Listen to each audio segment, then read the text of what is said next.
Welcome to big news. నేను మీ గౌసుద్దీన్ షేక్. ఉన్నదే రాస్తా, చూసిందే చెప్తా. అసలే ఓటమి బాధ, అధికారాన్ని కోల్పోయిన ఆవేదన, నిర్వేదం, నిరాసక్తత. ఈ పరిస్థితిలో కేసీఆర్ ఉంటే, బీఆర్ఎస్ అగ్రనేతలు నిరాశ నిస్పృహలో ఉంటే, సొంత పార్టీ నేతలే ఆ పార్టీకి షాక్ ఇస్తున్నారు. గులాబీ నేతలు బీఆర్ఎస్ నేత అగ్రనాయకత్వానికి షాక్ ఇస్తున్నారు. వారు ఊహించని విధంగా రియాక్ట్ అవుతున్నారు. అసలు గులాబీ పార్టీలో ఏం జరుగుతోంది? సొంత పార్టీ నేతలే ఎందుకు కేసీఆర్కు షాక్ ఇస్తున్నారు? అసలు గులాబీ పార్టీలో జరుగుతున్న గందరగోళం ఏంటి? ఇది ఒకసారి పరిశీలిద్దాం. అవును, ఓడిపోయి బాధలో ఉన్న కేసీఆర్కు గులాబీ నేతలు షాక్ ఇస్తున్నారు. కోలుకోలేని ఎదురు దెబ్బ తీసే ప్రయత్నాలు చేస్తున్నారు. అదేంటంటే గులాబీ నేతలు గాంధీ భవన్ వైపు చూస్తున్నారు. చలో గాంధీ భవన్ అంటూ పిలుపునిస్తున్నారు. అంటే బీఆర్ఎస్ను వదిలేసి కాంగ్రెస్ పార్టీలో చేరేందుకు వీరు పూర్తి స్థాయి సరంజామా సర్దుకుంటున్నారు.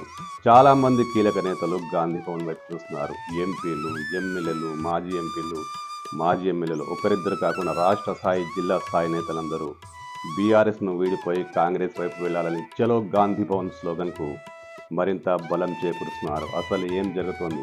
వీరంతా బీఆర్ఎస్ను వదిలేసి కాంగ్రెస్ గూటికి చేరిపోతారా అంటే ఇప్పుడున్న రాజకీయ విశ్లేషణలు, ఇప్పుడున్న రాజకీయ పరిస్థితులను చూస్తే వీరంతా ఖచ్చితంగా జంప్ జిలానీ లేనని అర్థమవుతోంది. చేవెళ్ల లోక్సభ నియోజకవర్గం పరిధిలో ఓ మాజీ మంత్రి కుటుంబం, మరో ఎంపీ మల్లన్న తెలిసిందిగా. మల్లన్న ఎప్పుడేం మాట్లాడతారో కానీ ఆయన మాటల సంకేతం మాత్రం కాంగ్రెస్ వైపే నడుస్తుంది. తాజాగా డిప్యూటీ సీఎం రాజయ్య పేరు కూడా వినిపిస్తోంది. ఆయన కూడా బీఆర్ఎస్కు రాజీనామా చేసి కాంగ్రెస్ పార్టీలో చేరిపోతారని వార్తలు వస్తున్నాయి. కానీ రాజయ్య ఇంకా ఇలా ప్రకటించలేదు, ఎలాంటి అధికారిక ప్రకటన చేయలేదు. మరోవైపు మహేశ్వరంలో తీగల కృష్ణారెడ్డి, ఆయన కూడా ఇటీవలే సీఎంను కలిశారు. ఆయన కూడా బీఆర్ఎస్ను వదిలేసి కాంగ్రెస్ తీర్థం పుచ్చుకోబోతున్నారట. వీరే కాకుండా చాలామంది నేతలు, చాలామంది మాజీ ఎమ్మెల్యేలు, జిల్లా స్థాయి నాయకులు, మండల స్థాయి నాయకులు అందరూ చలో గాంధీ భవన్ అంటూ పల్లవినెత్తుకున్నారు. వీరిలో మాజీ మంత్రులు, మాజీ ఎంపీలు వచ్చే లోక్సభ ఎన్నికల్లో కాంగ్రెస్ పార్టీ తరపు నుంచి పోటీ చేసేందుకు ప్రయత్నిస్తున్నారు. అందుకే వారు కాంగ్రెస్ పార్టీలో చేరేందుకు మార్గం సుగమం చేసుకుంటున్నారు. అంటే వీరు రాజకీయ భవిష్యత్తును మరింత విస్తరించుకోవాలనే ఆలోచనతోనే బీఆర్ఎస్ను వదిలేసి కాంగ్రెస్ పార్టీలో చేరిపోతున్నారు.